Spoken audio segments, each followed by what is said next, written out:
이번 시즌 엘클라시코 4전 4승, 바르셀로나가 레알 마드리드를 이번에도 잡아내며 사실상 리가 우승에 가까워졌습니다. 두 팀 모두 엉성한 수비 블록과 파괴적인 공격력으로 도합 7골이 터지며 대단한 경기를 펼쳤는데요. 그 전술은 어땠는지 지금 바로 확인해 보겠습니다. 먼저 바르셀로나는 4-2-3-1 포메이션을 사용했습니다. 이번 경기 바르셀로나의 메인 컨셉은 높은 라인과 강한 전방 압박이었습니다. 상대를 높은 곳에서부터 압박하고 공을 탈취하여 좋은 공격 찬스들을 만들고자 노력했죠. 특히 바르셀로나는 상대 풀백이 볼을 잡았을 때 최소 2명의 선수가 압박에 가담하며 전진을 하지 못하게 했고 백패스도 나오지 못하도록 센터백을 압박했습니다. 이 장면을 보면 알 수 있듯이 레알의 퀼러가 풀백 자리에서 볼을 잡자 강하게 압박하며 공을 뒤로 돌릴 수밖에 없게 만들고 페라는 센터백을 압박하여 상대가 백패스조차 마음대로 할 수 없게 만듭니다. 또한 이 장면에서도 바르셀로나는 중원에서 음바페와 세바요스의 실수를 놓치지 않고 압박하여 볼을 탈취하며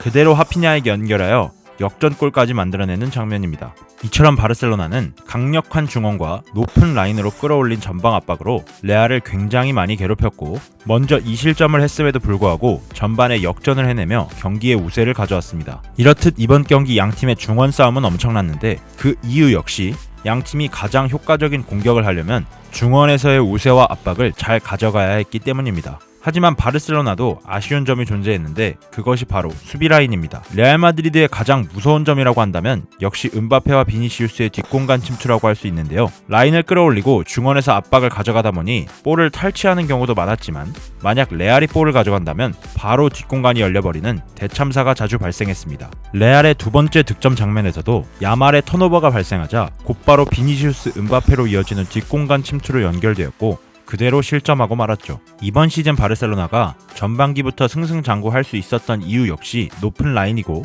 라인을 높였음에도 리그 선두를 달릴 수 있었던 이유는 오프사이드 트랩을 사용했기 때문입니다. 이때 오프사이드 트랩이란 상대가 침투하는 선수에게 패스를 할 것을 미리 예측하여 수비 선수들이 한 번에 앞으로 움직여 함정에 빠뜨리는 그야말로 리스크는 크지만 효율적으로 수비를 할 수 있는 전략을 말합니다. 하지만 바르셀로나는 수비 라인이 제대로 정렬되어 있지 않았고 음바페와 비니시우스의 뒷공간 침투가 일어날 때 한 명의 선수가 라인을 제대로 맞추지 못하는 모습이 많았습니다. 이 장면에서도 라인이 제대로 맞지 않으면 비니시우스와 음바페의 동시 침투를 열어주는 장면이었죠.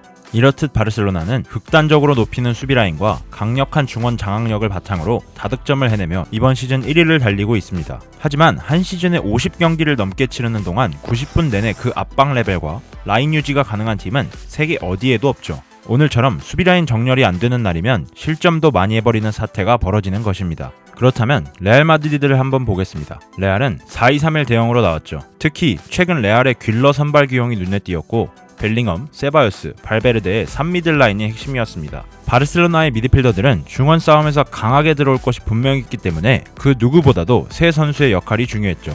세 선수는 수비 시 상대 미드필더들을 1대1로 마크하는 전술을 사용했습니다. 공을 잡고 있는 선수의 마크맨이 달려나가고 다른 선수에게 볼이 가면 그 선수 마크맨이 달려나갔죠.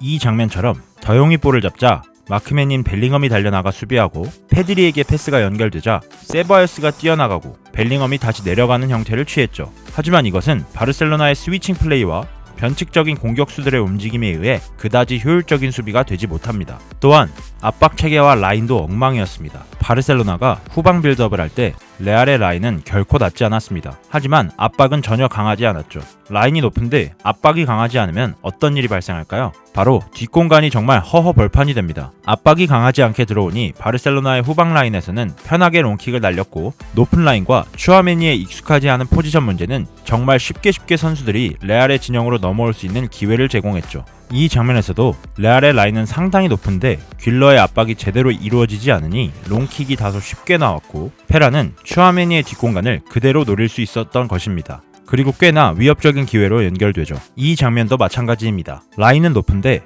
압박은 제대로 이루어지지 않고 있죠. 경기를 보는데 계속 생각이 든 점은 레알이 선수단 구성에 비해 맞지 않는 옷을 입고 있는 것 같다는 점이었습니다. 그렇다면 레알의 공격 장면들은 어땠을까요? 레알은 정말 단순했습니다. 제 생각에 공격 패턴이 하나인가 싶을 정도로요. 레알은 측면 지역에서 볼을 탈취하고 중앙에서 침투하는 음바페에게 스루 패스를 넣어 높은 라인을 유지하고 있는 바르셀로나의 뒷공간을 노립니다. 특히 이번 경기 바르셀로나는 오프사이드 라인에서 많은 어려움을 겪었기 때문에 레알은 더 많은 찬스를 잡을 수 있었죠. 이 장면에서도 혼전 상황에서 모드리치의 패스가 비니시우스에게 연결되었고 비니시우스가 프리한 은바페에게 연결하며 그대로 득점으로 연결되는 장면이었죠. 특히 브라임에게 시선을 뺏기며 라인을 또 맞추지 못한 바르셀로나의 옵사이드 트랩이었습니다. 이처럼 레알은 집요하게 바르셀로나의 뒷공간을 노렸고 실제로 3골을 득점해냈습니다. 하지만 불안한 수비와 완전히 밀린 중원 라인은 바르셀로나의 강한 공격을 막아내기 역부족이었죠. 이 경기 승리로 바르셀로나는 3경기를 남겨놓고 레알과의 승점을 7점 차로 벌려 사실상 리그 우승에 가까워졌습니다. 또한 이번 시즌 엘클라시코에서 4전 4승을 거두며 지난 시즌의 서력을 제대로 해냈죠. 반면 레알은 이번 시즌 안첼로티와의 결별이 확정인 상황에서 다소 아쉬운 마지막 시즌이 되었고 은바페와 비니시우스의 포지션 정리 문제, 벨링엄 활용도를 시즌 끝까지 해결하지 못하며 다음 시즌 알론소 감독의 전술이 더욱더 중요해졌습니다. 이번 시즌 마지막 엘클라시코, 다음 시즌 엘클라시코는 어떻게 될까요? 시청해주셔서 감사합니다.